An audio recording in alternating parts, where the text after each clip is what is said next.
Hello students, welcome to my YouTube channel tutorial classes by Garima Singh. आज हम लोग MCA first sem की maths discrete mathematics पढ़ रहे हैं और इसमें हम लोगों की लास्ट यूनिट चल रही है। लास्ट यूनिट में हम लोगों का जो टॉपिक चल रहा था नॉन होमोजीनियस वाला, तो उसमें आज हम लोग केस 3 पढ़ेंगे कि केस 3 क्या होता है और उससे रिलेटेड एक क्वेश्चन करेंगे। ठीक है, तो नॉन होमोजीनियस रिकरेंस रिलेशन में आपको 3 ही केस पढ़ने थे, 1, 2, 3, और फिर तीनों केस पढ़ने के बाद हम लोग उससे रिलेटेड कुछ और एग्जाम्पल्स नेक्स्ट क्लास में करेंगे। अगर आपने चैनल को लाइक और सब्सक्राइब ना करा हो तो प्लीज़ कर दीजिए और शेयर भी कर दीजिएगा अपने फ्रेंड सर्कल में। तो आइए देखते हैं। हमारा केस 3 है, fn की जगह पे अगर a की पावर n की तरीके से कुछ लिखा हो तो वो हमारा केस 3 होता है, where a is a root of characteristic equation. तो अब जैसे हमारा क्वेश्चन है an+2 minus 4an+1 plus 4an is equal to 2 की पावर n। तो जो ये a की पावर n लिखा था वो क्या है, 2 की पावर n है उस जगह पे। ठीक है, तो इसको हमने इक्वेशन a लिख लिया। अब आपको ये पता है कि कैरेक्टरिस्टिक इक्वेशन को लिखने के लिए हमें सबसे पहले पता होना चाहिए कि ऑर्डर क्या है। तो हमने आपको बताया था कि a के सफिक्स में सफिक्स बोल लीजिए, या फिर a में जैसे यहाँ पे n+2 लिखा हुआ है, यहाँ n+1 लिखा हुआ है, यहाँ पे n लिखा हुआ है। ठीक है, सबस्क्रिप्ट में। तो सबस्क्रिप्ट में सबसे बड़ा नंबर क्या है, n+2 है। तो n+2 से स्मॉल वाला नंबर आप माइनस करोगे तो क्या बचेगा, 2 बचेगा। ठीक है, इसका मतलब कि जो हमें r की सबसे बड़ी पावर लेनी है वो क्या लेनी है, 2 लेनी है, जो इसका ऑर्डर है। ठीक है, तो हमने फिर ये इक्वेशन को हमने होमोजीनियस इक्वेशन की तरह, इस इक्वेशन को पहले हमने होमोजीनियस इक्वेशन की तरह लिख लिया, तभी कैरेक्टरिस्टिक इक्वेशन हम निकाल पाएंगे और उससे r की वैल्यू निकाल पाएंगे। ठीक है, तो ये लिखने के बाद कैरेक्टरिस्टिक इक्वेशन कैसे लिखी, क्योंकि ऑर्डर हमारा 2 निकला था तो इसलिए r² माइनस 4r। अब r क्या होगा, एक एक कम होता जाएगा। फिर यहाँ पे ध्यान दीजिए क्या है, an+2 के बाद क्या लिखा हुआ है, -4an+1। अब an+1 की जगह पे क्या हो गया, r हो गया, और an की जगह पे अब यहाँ r की पावर 2 है, यहाँ पे r की पावर 1 है, और यहाँ पे r की पावर 0। किसी की भी पावर अगर 0 होती है तो उसकी वैल्यू क्या हो जाती है, 1, तो उसको लिखने की ज़रूरत नहीं है, तो प्लस का 4 यहाँ पे आ गया। ठीक है, और ये हर एक इक्वेशन में हम लिखते हैं कि an is equal to r की पावर n। ठीक है, अब देखिए कैरेक्टरिस्टिक इक्वेशन से अब ये एक हमारी कैसी क्वाड्रेटिक इक्वेशन बन रही है, तो इसका हम मिडिल टर्म स्प्लिट करके r की वैल्यू निकाल लेंगे तो 2,2 वैल्यू निकल आई।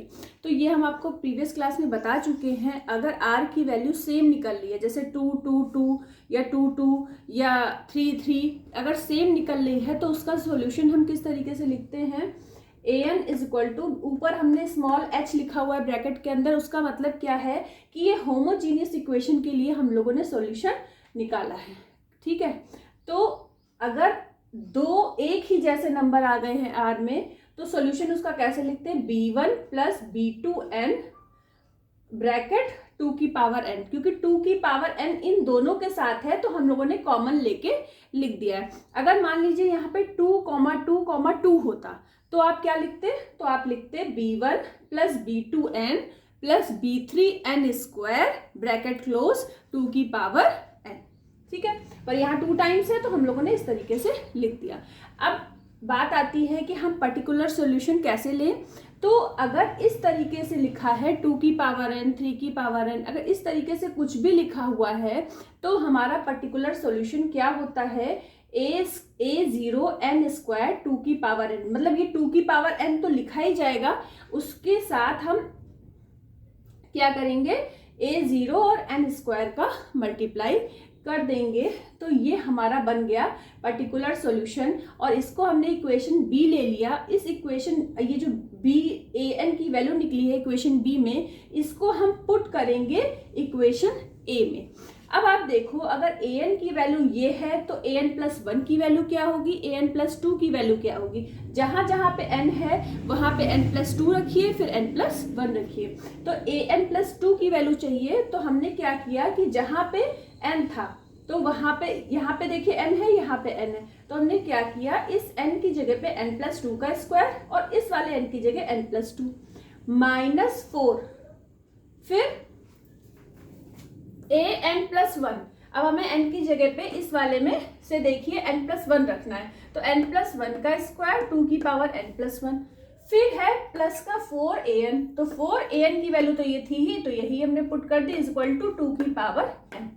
अब इसको सॉल्व कैसे करेंगे, हमने सॉल्व करा, कैसे करा, अब ध्यान दीजिए, अगर ये 2 की पावर n+2 लिखा हुआ है तो इसका मतलब ये लिखा क्या हुआ है, 2 की पावर n इंटू 2 की पावर 2, क्योंकि मल्टीप्लीकेशन में जैसे अगर 2 की पावर n इंटू 2 की पावर 2 लिखा हुआ है तो हम इसको 2 की पावर n+2 लिख सकते हैं, तो इसका मतलब 2 की पावर n+2 को हम इस तरीके से लिख सकते हैं। तो हमने ऐसा क्यों करा, ऐसा इसलिए करा क्योंकि राइट हैंड साइड पे 2 की पावर n है और लेफ्ट हैंड साइड पे भी तीनों टर्म्स में n की ये 2 की पावर n आ जाएगा, जो कॉमन लेके दोनों साइड से कट जाएगा। ठीक है, तो यहाँ पे देखिए हमने 2 की पावर n को अलग कर लिया, और जो 2 की पावर 2 का मतलब होता है 4, तो वो हमने 4 यहाँ पे लिख दिया। इसी तरीके से यहाँ पे 2 की पावर 1 आएगा, 2 की पावर 1 का मतलब 2 होता है, जिसको हमने 4 से मल्टीप्लाई करके 8 लिख दिया, बाकी ये 2 की पावर n लिखा हुआ है एज इट इज, और इसको तो हमने ऐसे ही लिख लिया 2 की पावर n। फिर हमने क्या किया, इसके बाद एक लाइन और होनी चाहिए, इस पूरे से 2 की पावर n को आपने कॉमन लिया और राइट हैंड साइड वाले 2 की पावर n से कट कर दिया, तो राइट हैंड साइड पे क्या मिला, 1 मिला। ठीक है, 1 मिलने के बाद हमने क्या किया कि इसका स्क्वायर ओपन कर दिया, n+2 का मतलब a+b का होल स्क्वायर का जो फॉर्मूला होता है n² + 4 + 2ab, a² + b² + 2ab से ये हमने ओपन करा, इससे भी हमने ये ओपन करा। अब देखिए ध्यान से, दोनों साइड देखिएगा। ठीक है, अब देखिए यहाँ पे n² का कोफिशिएंट क्या है, 4a0, फिर यहाँ पे n² का कोफिशिएंट क्या है, -8a0, फिर यहाँ पे n² का कोफिशिएंट क्या है, 4a0, और इक्वल टू के इस साइड n² का कोई भी कोफिशिएंट नहीं है, मतलब इक्वल टू 0। लेकिन क्या इस इक्वेशन से कुछ भी सॉल्व हो रहा है, क्या इस इक्वेशन से कुछ भी सॉल्व हो रहा है, कुछ भी नहीं सॉल्व हो रहा, क्योंकि लेफ्ट हैंड साइड और राइट हैंड साइड दोनों पे क्या मिल रहा है, 0 मिल रहा है, तो कुछ भी वैल्यू हमको नहीं मिल रही है, तो इसलिए यहाँ पे क्रॉस का साइन है। ठीक है, इसके बाद अब ये आपको जब क्रॉस का साइन लग गया, मतलब ये नहीं लिखना है, ये आपको हमने समझाया है, ये ऐसा नहीं कि इसको आप एग्जाम में लिखाओ। ठीक है, ये क्यों नहीं लिखना है ये हमने आपको बता दिया। अब देखिए n का कोफिशिएंट देखिए क्या आएगा, n का कोफिशिएंट 4 × 4 16, 16a0, यहाँ पे n का कोफिशिएंट क्या है, 16a0 माइनस का। ठीक है, यहाँ पे n का कोफिशिएंट नहीं है, राइट हैंड साइड पे भी n का कोफिशिएंट नहीं है, तो 0 के इक्वल हो गया। अब देखिए क्या ये इक्वेशन लिखने लायक है, 16a0 - 16a0, कुछ मिल रहा है, कुछ भी नहीं मिल रहा, मतलब ये भी करना हमारा बेकार हो गया। इसके बाद आ जाते हैं हम कांस्टेंट टर्म पे। कांस्टेंट टर्म क्या है हमारा, यहाँ से देखिए 4 × 4 16a0, यहाँ पे कांस्टेंट टर्म है -8a0, और यहाँ पे कांस्टेंट टर्म है राइट हैंड साइड पे 1। तो इन दोनों को जब आप माइनस करोगे तो 8a0 = 1, a0 की वैल्यू मिल गई 1/8, जो हम पर्टिकुलर सॉल्यूशन में पुट कर देंगे तो हमें कुछ वैल्यू मिल जाएगी।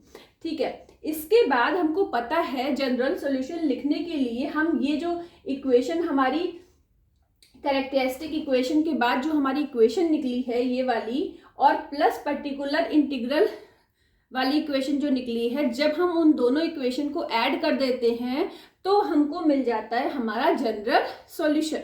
तो यही हमने किया कि इस इक्वेशन और इस इक्वेशन को हमने ऐड कर दिया, तो हमको क्या मिल गया, जनरल सॉल्यूशन। तो यहाँ पे डाल दीजिए इक्वेशन 1, यहाँ पे डाल दीजिए इक्वेशन 2, और आप यहाँ पे लिख सकते हो एडिंग 1 + 2। ठीक है, तो आपको ये जनरल सॉल्यूशन मिल गया।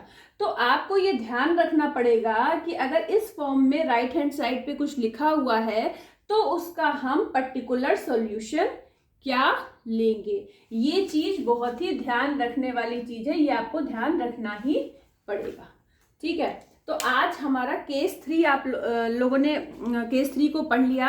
अब इन तीनों केस से रिलेटेड हम लोग कुछ क्वेश्चंस करेंगे, प्रैक्टिस क्वेश्चन, और उन प्रैक्टिस क्वेश्चन के बाद हमारा नेक्स्ट टॉपिक होगा, अभी तो हम लोग पढ़ रहे हैं होमोजीनियस और नॉन होमोजीनियस वाले, ठीक है। उसके बाद हम लोग का नेक्स्ट टॉपिक होगा जनरेटिंग फंक्शन, जो इस सिलेबस का लास्ट टॉपिक होगा।